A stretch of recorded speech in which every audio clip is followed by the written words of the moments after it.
কোশ্চেনে দেখো দেয়া আছে OA equals to 2I plus 3J minus 4K.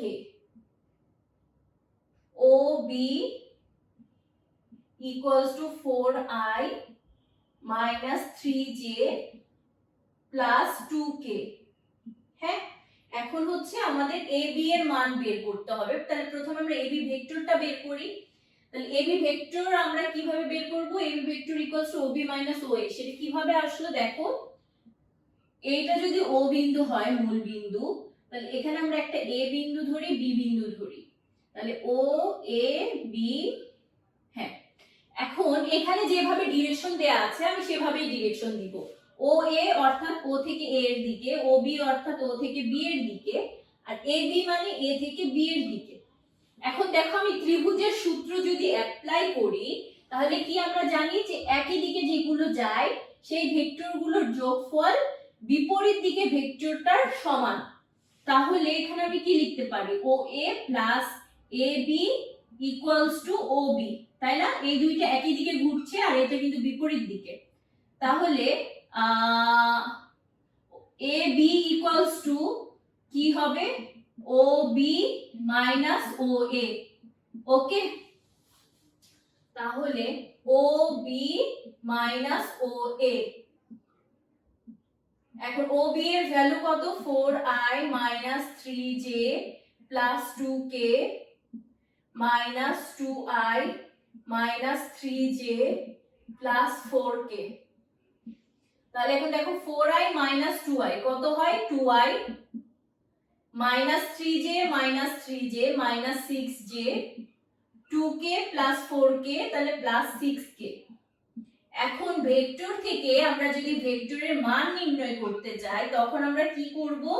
Root over এই প্রত্যেকটার সহগের উপর square.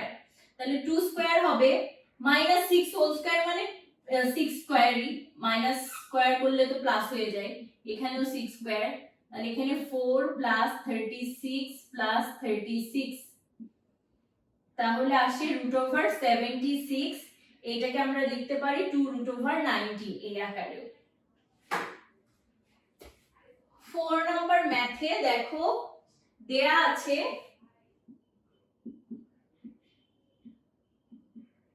A equals to 2I minus 3J plus K, আর B ভেক্টর equals to দেয়া আছে I minus J plus K। এখন দুইটা ভেক্টরের অন্তর্গত কোণ যদি নির্ণয় করতে বলা হয়ে থাকে তখন তোমরা ডট গুণ করেও বের করতে পারো অথবা ভেক্টর গুণ করেও করতে পারো। ডট গুণ অর্থাৎ স্কেলার গুণ। কিসের জন্য? ডট গুণের ফর্মুলা আমরা কি জানি? A dot B equals two AB cos theta. তাহলে cos থিটা থেকে থিটা আমরা বের করে ফেলতে পারবো। আর যদি ভেক্টর গুণ থেকে আমরা বের করি A dot A cross B equals two AB sin theta, তখন আমরা sin থিটা থেকে থিটা এর মান বের করতে পারবো। এখন ডট গুণ করা ইজি দেখে তোমরা ট্রাই করবা সব সময় যদি অন্তর্গত কোণ বের করতে বলে তখন হচ্ছে ডট গুণের ফর্মুলা থেকে থিটা এর মানটা বের করা। তাহলে এখানে A dot B equals to আমরা লিখি A ডট B, এই দুইটা কিন্তু ভেক্টর A ডট B, আর এখানে কি A ভেক্টরের মান ইনটু B ভেক্টরের মান into cos theta. So cos theta equals to কি হবে? দেখো A dot B divided by A ভেক্টরের মান ইনটু B ভেক্টরের মান। তাহলে A ডট B হচ্ছে 2I minus 3J plus K into I minus J plus K। এখন A B এর মানের ক্ষেত্রে আমি কি বলেছিলাম যে ভেক্টরের সাথে একক ভেক্টরের সাথে যে সহগগুলো থাকবে সেগুলোর বর্গ 2 স্কয়ার, এখানে প্লাস মাইনাস 3 হোল স্কয়ার হবে, কিন্তু মাইনাস 3 স্কয়ার করলে মাইনাস স্কয়ার করলে প্লাস হয়ে যায়, এইজন্য আমি আর লিখছি না, প্লাস 1। আর b এর ক্ষেত্রে 1 square plus 1 square plus 1 square. এখানে দেখো 2i into i, i dot i তো 1, তাই না? তাহলে এখানে শুধু থাকে 2, এখানে থাকে মাইনাসে মাইনাসে প্লাস, প্লাস 3, আর এখানে প্লাস 1।